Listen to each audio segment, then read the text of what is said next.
1. Tiberius and Gaius were the sons of Tiberius Gracchus, who was censor and twice consul, and celebrated 2 triumphs, but was still more distinguished for his personal character, to which he owed the honor of having for his wife Cornelia, the daughter of Scipio, the conqueror of Hannibal, whom he married after Scipio's death, though Tiberius had not been a friend of Scipio, but rather a political opponent.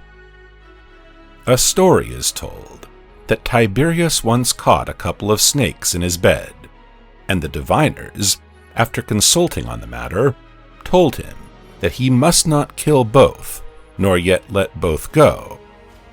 As to the male, they said, if it were killed, the death of Tiberius would follow, and if the female were killed, Cornelia would die.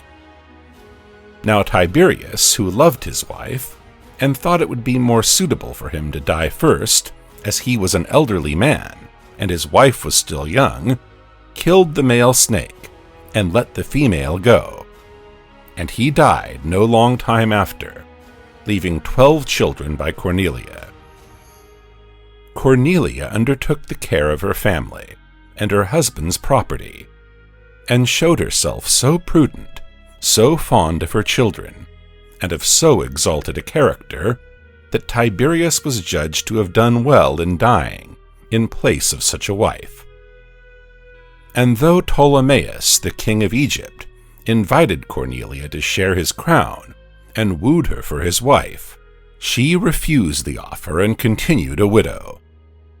All her children died before her, except one daughter who married the younger Scipio, and 2 sons, for whom I am going to speak, Tiberius and Gaius, who were brought up by their mother so carefully that they became, beyond dispute, the most accomplished of all the Roman youth, which they owed, perhaps, more to their excellent education than even to their natural good qualities.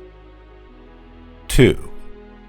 Now as the figures of the Dioscuri, whether sculptured or painted, though resembling one another, still present such an amount of difference as appears when we contrast a boxer with a runner, so in these 2 youths, with all their resemblance in courage, temperance, generous temper, eloquence, and magnanimity, yet great contrasts also in their actions and polity blossomed forth, so to speak, and displayed themselves, which I think it well to set forth.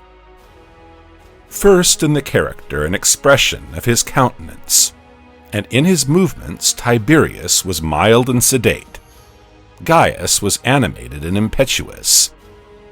When Tiberius harangued the people, he would stand composedly on one spot, but Gaius was the first Roman who moved about on the rostra, and pulled his toga from his shoulder while he was speaking, as Cleon the Athenian is said to have been the first popular orator at Athens who threw his cloak from him and struck his thigh. The manner of Gaius was awe-striking and vehemently impassioned. The manner of Tiberius was more pleasing and calculated to stir the sympathies. The language of Tiberius was pure and elaborated to great nicety. That of Gaius was persuasive and exuberant. In like manner, in his mode of life and his table, Tiberius was frugal and simple, compared with others. Gaius was moderate and austere, but contrasted with his brother, luxurious and curious, as we see by Drusus charging him with burying silver dolphins, at the price of 1,250 drachma for every pound that they weighed. The differences in their character corresponded to their respective styles of speaking. Tiberius was moderate and mild, Gaius was rough and impetuous, and it often happened that in his harangues he was carried away by passion, contrary to his judgment, and his voice became shrill, and he fell to abuse and grew confused in his discourse. To remedy this fault, he employed Licinius, a well-educated slave, who used to stand behind him when he was speaking, with a musical instrument, such as is used as an accompaniment to singing. And whenever he observed that the voice of Gaius was becoming harsh and broken through passion, he would produce a soft note, upon which Gaius would immediately moderate his vehemence and his voice, and become calm. 3. Such were the contrasts between the two brothers, but in courage against the enemy, in justice to the subject nations, in vigilance in the discharge of public duties, and in self-control over indulgence, they were both alike. Tiberius was the elder by 9 years, a circumstance which caused their political career to be separated by an interval, and greatly contributed to the failure of their measures, for they did not rise to eminence at the same time, nor unite their strength in one effort, which from their union would have been powerful and irresistible. I must accordingly speak of each separately, and of the elder first. 4. Immediately on attaining man's estate, Tiberius had so great a reputation that he was elected a member of the College of Augurs, rather for his excellent qualities than his noble birth. Appius Claudius, a man of consular and censorian rank, who in consideration of his dignity was appointed princeps senatus, and in loftiness of character surpassed all his contemporaries, showed his opinion of Tiberius. For when the augurs were feasting together, Appius addressed Tiberius with many expressions of friendship, and solicited him to take his daughter to wife. Tiberius gladly accepted the proposal, and the agreement was forthwith made. As Appius was entering the door on his return home, he called out to his wife in a loud voice, "Antistia, I have given our daughter Claudia to wife." Antistia in surprise replied, "What is the need or the hurry, unless you have got Tiberius Gracchus for her husband?"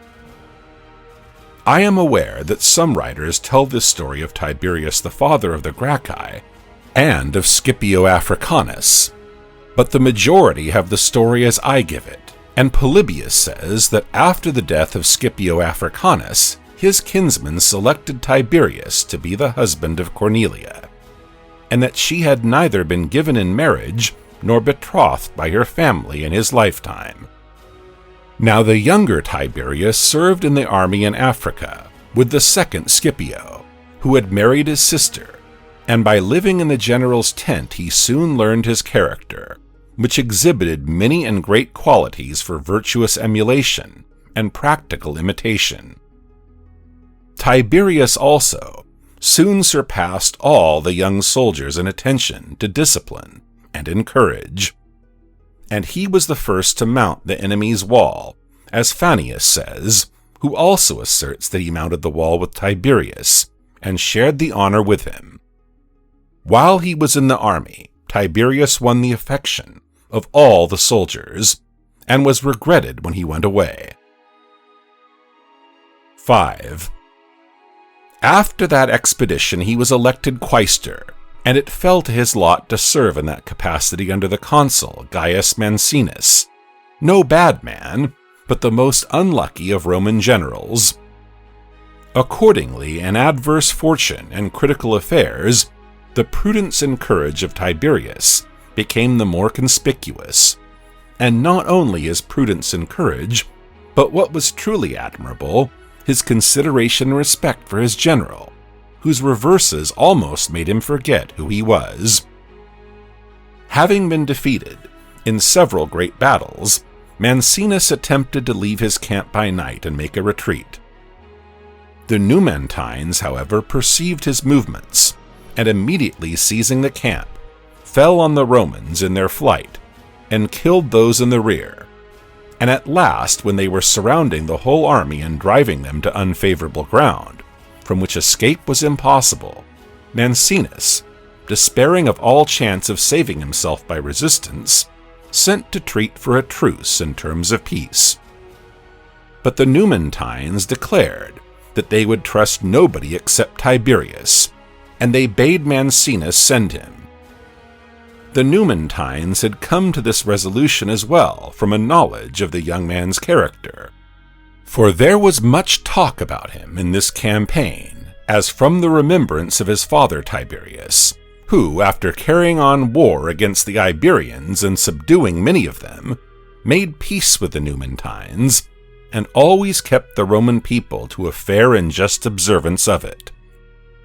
Accordingly, Tiberius was sent, and had a conference with the Numantines, in which he got some favorable conditions, and by making some concessions obtained a truce, and thus saved 20,000 Roman citizens, besides the slaves and camp followers.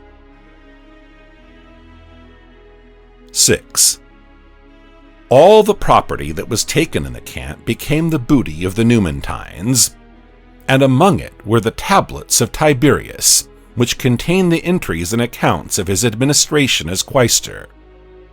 Being very anxious to recover them, though the army had already advanced some distance, he returned to the city with 3 or 4 companions, and calling forth the magistrates of Numantia, he begged to have back his tablets, in order that his enemies might not have an opportunity of calumniating him if he should not be able to give an account of his administration of the public money. The Numantines were pleased at the opportunity of doing him a service, and invited him to enter the city. And when he stood hesitating, they came near and clung to his hands, and were urgent in entreating him not to consider them as enemies any longer, but as friends, and to trust them. Tiberius determined to do so, as he was very anxious to get the tablets, and feared to irritate the Numantines, if he should seem to distrust them. When he had entered the city, the first thing they did was to prepare an entertainment, and to urge him most importunately to sit down and eat with them. They afterwards gave him back the tablets, and bade him take anything else he liked. Tiberius, however, would have nothing except the frankincense which he wanted for the public sacrifices, and after a friendly embrace he took his leave of them. 7. On his return to Rome, the whole transaction was greatly blamed as dishonorable and disgraceful to Rome.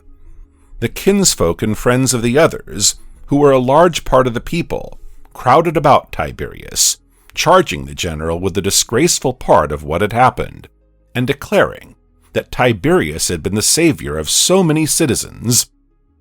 Those who were the most vexed at the events in Iberia recommended that they should follow the example of their ancestors, for in former times the Romans stripped of their clothes and delivered up to the Samnites those who had purchased their safety on dishonorable terms, both the generals and all who had any share or participation in the treaty, quaestors and tribunes all alike, and on their heads they turned the violation of the oaths and the infraction of the agreement. It was on this occasion particularly that the people showed their affection and zeal towards Tiberius, for they decided to deliver up the consul, stripped and in chains, to the Numantines, but they spared all the rest on account of Tiberius. It appears that Scipio also, who was then the most powerful man in Rome, gave his assistance in this matter, but nevertheless he was blamed for not saving Mancinus, and not making any exertion to ratify the treaty with the Numantines, which had been concluded by his relation and friend Tiberius. But whatever difference there was between Scipio and Tiberius on this occasion, perhaps originated mainly in jealousy, and was owing to the friends of Tiberius and the sophists who endeavored to prejudice him against Scipio. There was, however, no irreconcilable breach made between them, and no bad result from this affair. Indeed, it seemed to me that Tiberius would never have been involved in those political measures which cost him his life if Scipio Africanus had been at Rome while they were going on. But it was while Scipio was carrying on the war at Numantia that Tiberius commenced his legislation, to which he was led from the following motives. 8. Whatever territory the Romans acquired from their neighbors in war, they sold part, and retaining the other part as public property, they gave it to the poorer citizens to cultivate, on the payment of a small sum to the treasury. But as the rich began to outbid the poor, and so to drive them out, a law was passed which forbade anyone to have more than 500 jugera of land. This law restrained the greediness of the rich for a short time, and was a relief to the poor, who remained on the land which they had hired, and cultivated the several portions which they originally had. But in course of time, their rich neighbors contrived to transfer the holdings to themselves in the names of other persons, and at last openly got possession of the greater part of the public lands in their own names, and the poor, being expelled, were not willing to take military service, and were careless about bringing up families, in consequence of which there was speedily a diminution in the number of freemen all throughout Italy, and the country was filled with ergastula of barbarian slaves, with whom the rich cultivated the lands from which they had expelled the citizens. Now Gaius Laelius, the friend of Scipio, attempted to remedy this mischief, but he desisted through fear of the disturbances that were threatened by the opposition of the rich, whence he got the name of wise or prudent. For such is the significance of the Roman word sapiens. Tiberius, on being elected tribune, immediately undertook the same measures, as most say, at the instigation of the orator Diophanes and the philosopher Blosius.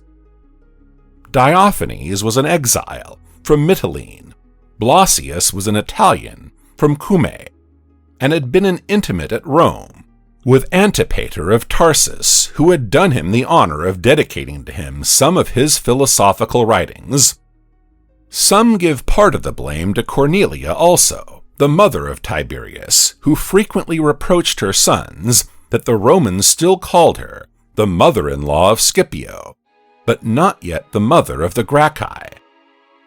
Others say that jealousy of one Spurius Posthumus, a contemporary of Tiberius and a rival of his reputation as an orator, was the immediate motive. For it is said that when Tiberius returned to Rome from his military service, he found that Posthumus had far outstripped him in reputation and influence, and seeing the distinction that Posthumus had attained, he determined to get the advantage over him by engaging in measures which were attended with hazard, but promised good results.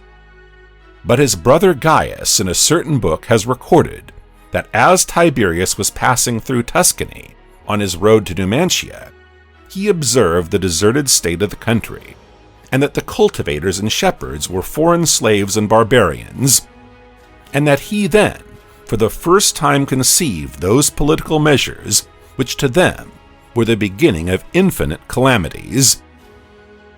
But the energy and ambition of Tiberius were mainly excited by the people, who urged him by writing on the porticos, the walls, and on the tombs to recover the public land for the poor. 9. He did not, however, draw up the law without resistance, but took the advice of the citizens most eminent for character and reputation, among whom were Crassus, the Pontifex Maximus, Mucius Scaevola, the jurist, who was then consul, and Claudius Appius, his father-in-law. Never was a measure directed against such wrong and aggression conceived in more moderate and gentle terms. For though the rich well deserved to be punished for their violation of law, and to be compelled to surrender, under penalties, the land which they had been illegally enjoying, the law merely declared that they should give up their unjust acquisitions upon being paid the value of them, and should allow the lands to be occupied by the citizens who were in want of this relief. Though the reform of this abuse was so moderate and reasonable, the people were satisfied to take no notice of the past and to secure themselves against wrong for the future. But the rich, and those who had possessions detested the proposed law because of their greediness, and the proposer of it was the object of their indignation and jealousy. And accordingly they attempted to divert the people from the measure by insinuating that Tiberius was proposing a division of land merely to disturb the state and to bring about a revolution. But they failed altogether, for Tiberius, supporting a measure in itself honorable and just, with an eloquence calculated to set off even a meaner subject, showed his power and his superiority over his opponents whenever the people were crowded round the rostra, and he addressed them about the poor.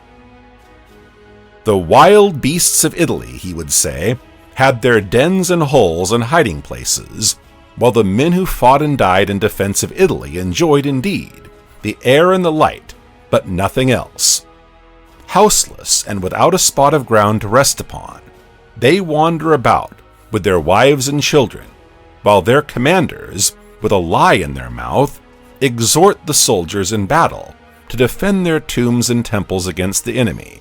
For out of so many Romans, not one has a family altar or ancestral tomb, but they fight to maintain the luxury and wealth of others, and they die with the title of lords of the earth, without possessing a single clod to call their own. 10. Such language as this, proceeding from a lofty spirit and genuine feeling, and delivered to the people, who were vehemently excited and roused, none of the enemies of Tiberius attempted to refute. Abandoning, therefore, all idea of opposing him by words, they addressed themselves to Marcus Octavius, one of the tribunes, a young man of sober and orderly disposition, and a companion and friend of Tiberius. At first, Octavius, from regard to Tiberius, evaded the proposals, but being urged and importuned by many of the powerful nobles, and as it were driven to it, he set himself in opposition to Tiberius, and prevented the passing of the law. Now all the power is virtually in the hands of the dissentient tribune, for the rest can do nothing if a single tribune oppose them. Irritated at this, Tiberius withdrew his moderate measure and introduced another, more agreeable to the people, and more severe against the illegal possessors of land. This new measure ejected persons out of the lands which they had got possession of contrary to existing laws. There was a daily contest between him and Octavius at the rostra, but though they opposed one another with great earnestness and rivalry, it is said they never uttered a disparaging word against one another, and that no unbecoming expression ever escaped either of them against the other. It is not, then, in bacchanalian revelries, only as it seems, but also in ambitious rivalry and passion, that to be of noble nature, and to have been well brought up, restrains and governs the mind. Tiberius, observing that Octavius himself was obnoxious to the law, and possessed a considerable tract of the public land, begged him to desist from his opposition, offering to pay him the value of the land out of his own purse, though he was by no means in affluent circumstances. Upon Octavius rejecting the proposal, Tiberius by an edict forbade all the other magistrates to transact any public business until the people had voted upon his law, and he placed his private seals on the temple of Saturn, and the quaestors might not be able to take anything out of it or pay anything in, and he gave public notice that a penalty would be imposed on the praetors if they disobeyed.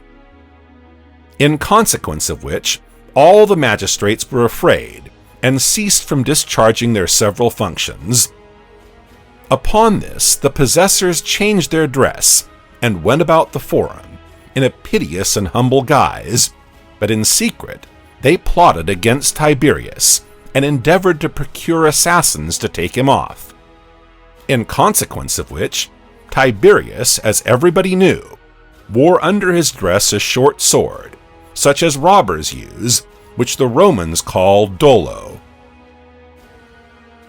11. When the day came and Tiberius was calling the people to the vote, the voting urns were seized by the rich, and the proceedings were put into great confusion. However, as the partisans of Tiberius, who had the superiority in numbers, were collecting in order to make resistance, Manlius and Fulvius, both consular men, falling down at the knees of Tiberius and clinging to his hands with tears, begged him to desist. Tiberius, seeing that matters were near coming to extremities, and from regard to the men also, asked them what they would have him do, to which they replied that they were not competent to advise on so important a matter, and they urged him to refer it to the Senate, and at last he consented. The Senate met, but did nothing, owing to the opposition of the rich, who had great influence in the body, upon which Tiberius had recourse to the unconstitutional and violent measure of depriving Octavius of his office, finding it impossible to put his proposed law to the vote in any other way. In the first place, he publicly entreated Octavius, addressing him affectionately, and clinging to his hands, to yield to and gratify the people, who asked for nothing but their rights, and would only get a small matter in return for great dangers and sufferings. Octavius rejected this proposition, upon which Tiberius reminded him that both of them were magistrates, and were contending with equal power on a weighty matter, and that it was not possible for this struggle to continue without coming to open hostility, that he saw no remedy, except for one of them, to give up his office. And he bade Octavius put it to the people to vote on his case first, and said that he would immediately descend to the station of a private man, if the citizens should desire it. As Octavius refused this proposal also, Tiberius said that he would put the question about Octavius retiring from the tribunate to the people, if Octavius did not change his resolution. 12. Thus ended the assembly of that day. On the following day Tiberius mounted the rostra, and again endeavored to persuade Octavius. But as he would not yield, Tiberius proposed a law, by which Octavius should be deprived of his tribunate, and he forthwith summoned the citizens to vote upon it. Now there were 35 tribes, and when 17 of them had already given their vote, and the addition of one more tribe would reduce Octavius to a private condition, Tiberius stopped the voting, and again entreated Octavius, embracing him in the presence of the people, and urgently praying him not to be careless about being deprived of his office, and not to bring on him the blame of so severe and odious a measure. It is said that Octavius was not entirely untouched or unmoved by these entreaties, and his eyes were filled with tears, and he was silent for some time. But when he looked to the rich and the possessors, who were standing together in one body, through fear of losing their good opinion, as it seems, he boldly determined to run every risk, and he told Tiberius to do what he pleased. Accordingly, the law was passed, and Tiberius ordered one of his freedmen to drag Octavius from the rostra, for Tiberius employed his own freedmen as officers, a circumstance which made the spectacle of Octavius dragged from the rostra with contumely still more deplorable. At the same time the people made an assault on Octavius, and though the rich all ran to his assistance and disengaged him from their hands, it was not without difficulty that he was rescued, and made his escape from the mob. But one of his faithful slaves, who had placed himself in front of his master to defend him, had his eyes torn out. This violence was quite contrary to the wishes of Tiberius, who, on seeing what was going on, speedily made his way to the disturbance. 13. The law about the land was now immediately carried, and triumviri were appointed for ascertaining its bounds and distributing it. The triumviri were Tiberius and his father-in-law Claudius Appius, and Gaius Gracchus, his brother, who, however, was not at Rome, but serving under Scipio against Numantia. All this Tiberius accomplished quietly without any opposition, and he also procured to be elected tribune in the room of Octavius, not a person of rank, but one Mucius, a client of his own. The nobles, who were vexed at all these measures and feared the growing power of Tiberius, treated him in the Senate with contumely. And upon his asking, according to custom, for a tenth from the treasury for his use while he was distributing the land, they refused it to him, though others had often had one allowed them on less important occasions, and they only gave him for his expenses 9 oboli a day, which was done on the motion of Publius Nasica, who entered violently into the opposition against Tiberius, for he was in possession of a very large amount of public land, but was greatly annoyed at being forcibly ejected from it. But the people now became still more violent. A friend of Tiberius happened to die suddenly, and suspicious marks immediately showed themselves on the body. The people cried out that he was poisoned, and collecting in great numbers at the funeral, they carried the bier and stood by while the body was burnt. And the suspicion of poison appeared to have some reason, for the body burst on the pile and sent forth such a quantity of corrupt humors as to quench the flame.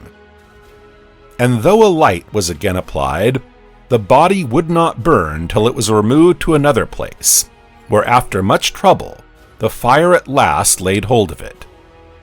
Upon this Tiberius, with the view of exciting the people still more, changed his dress, and showing his children to the people, begged that they would protect them and their mother, for he now despaired of his own safety. 14.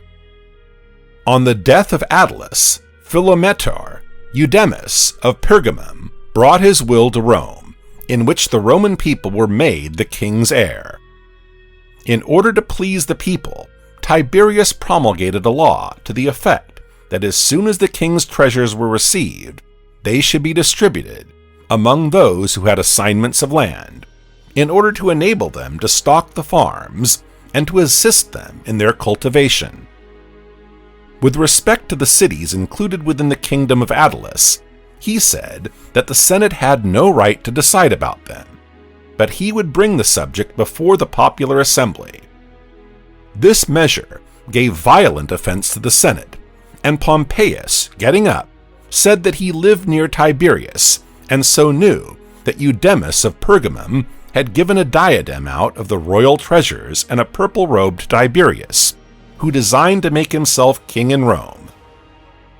Quintus Metellus reproached Tiberius by reminding him that whenever his father, during his censorship, was returning home from supper, the citizens used to put out the lights for fear it might be supposed that they were indulging too much in entertainments and drinking, but that the most insolent and needy of the citizens accompanied Tiberius with lights at night.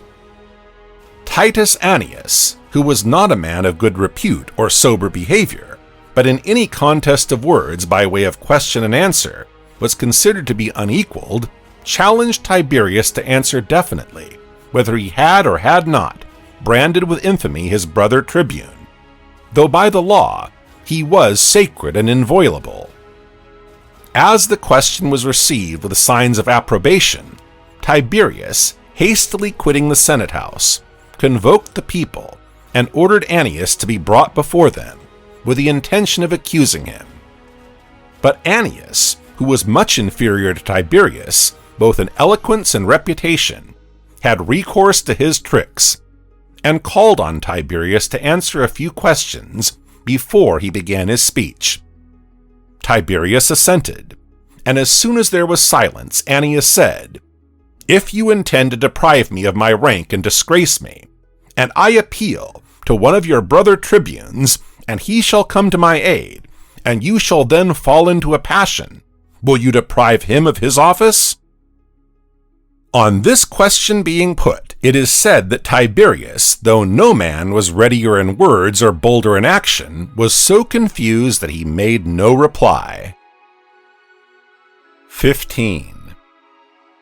For the present, Tiberius dissolved the assembly, seeing that his proceedings with respect to Octavius were not liked either by the nobles or the people, for they considered that the high and honorable dignity of the tribunate, which had been kept unimpaired up to that time, had been destroyed and trampled upon.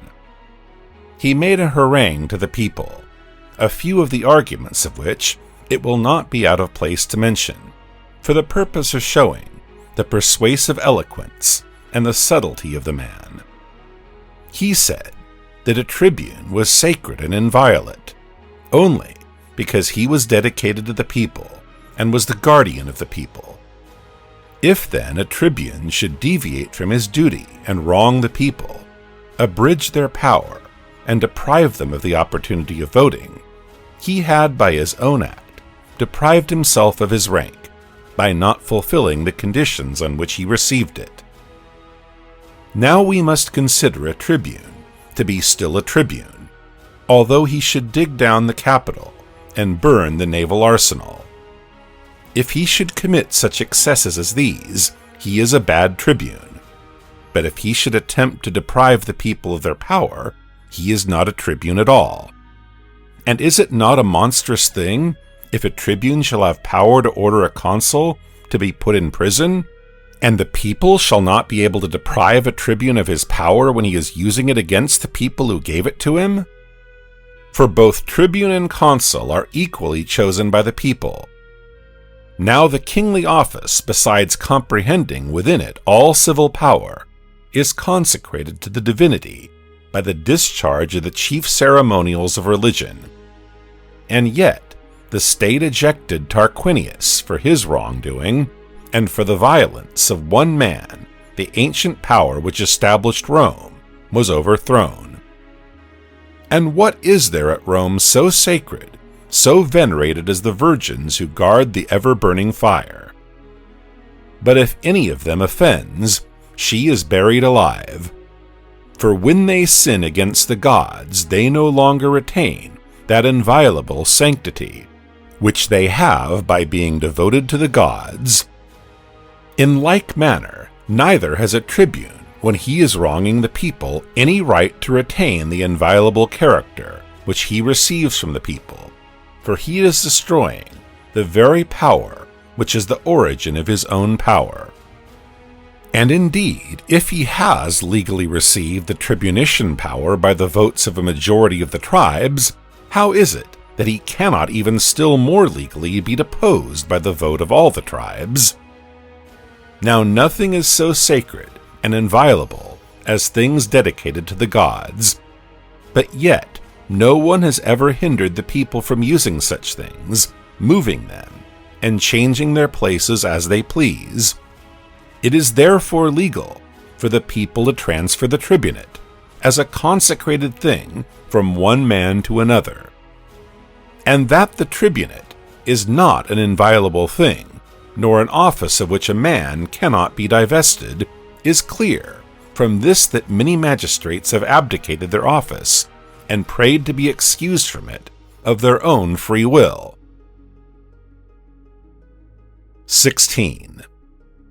Such were the heads of the justification of Tiberius. His friends, seeing the threats of his enemies and their combination, thought that he ought to be a candidate for the tribunate for the next year, and Tiberius attempted to strengthen his popularity by promising to carry new measures, such as the diminution of the period of military service, an appeal to the people from the Judases, an intermixture of an equal number of the equites with the senators, from whom alone the Judases were then taken. And in every way he attempted to abridge the power of the Senate, influenced rather by passion and ambition than justice and the interests of the state. While the voting was going on, the friends of Tiberius, seeing that their enemies were gaining the advantage, for all the people were not present, at first attempted to prolong the time by abusing the other tribunes, and next they dissolved the meeting and appointed it for the following day. Tiberius, going down to the forum, supplicated the citizens in humble manner and with tears in his eyes. He then said that he feared his enemies would break into his house by night and kill him, and thus he induced a great number of the citizens to take their station about his house and watch there all night. 17. At daybreak the man came to bring the birds which the Romans use in their auspices, and he threw them food. But the birds would not come out of the basket, with the exception of one, though the man shook it hard. And even this one would not touch the food, but after raising its left wing and stretching out a leg, it ran back to the basket. This reminded Tiberius of another omen that had happened.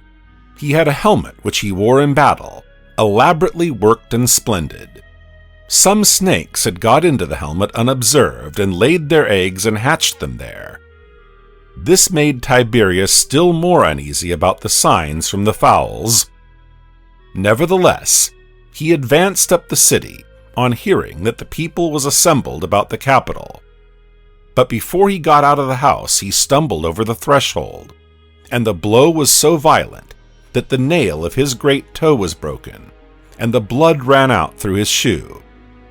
He had not got far before some crows were seen fighting on the roof of a house on the left hand, and though a great crowd was passing by, as was natural on such an occasion, a stone which was pushed off by one of the crows fell by the feet of Tiberius.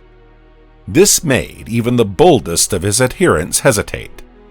But Blosius of Cumae, who was present, said it would be a shame and a great disgrace if Tiberius, a son of Gracchus and a grandson of Scipio Africanus, and a defender of the Roman people, should not obey the summons of the people, for fear of a crow, and that his enemies would not treat this cowardly act as a matter of ridicule, but would make it the ground of calumniating him to the people as playing the tyrant and treating them with contempt.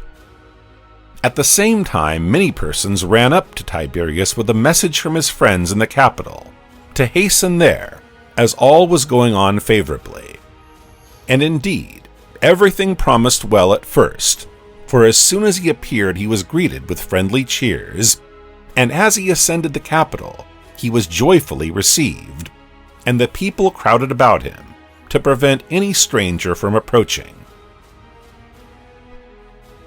18.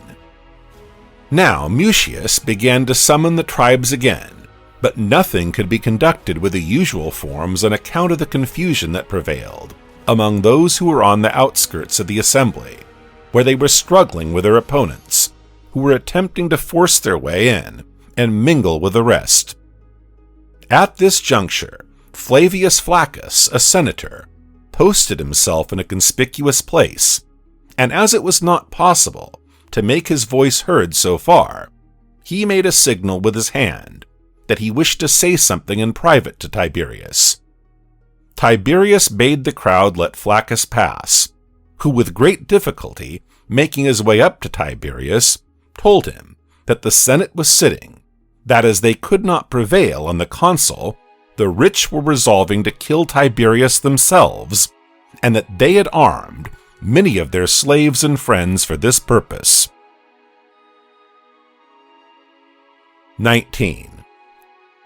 Upon Tiberius reporting this to those who were standing about him, they forthwith tucked up their dress, and breaking the staves which the officers used to keep the crowd back, distributed the fragments among them, and made ready to defend themselves against their assailants.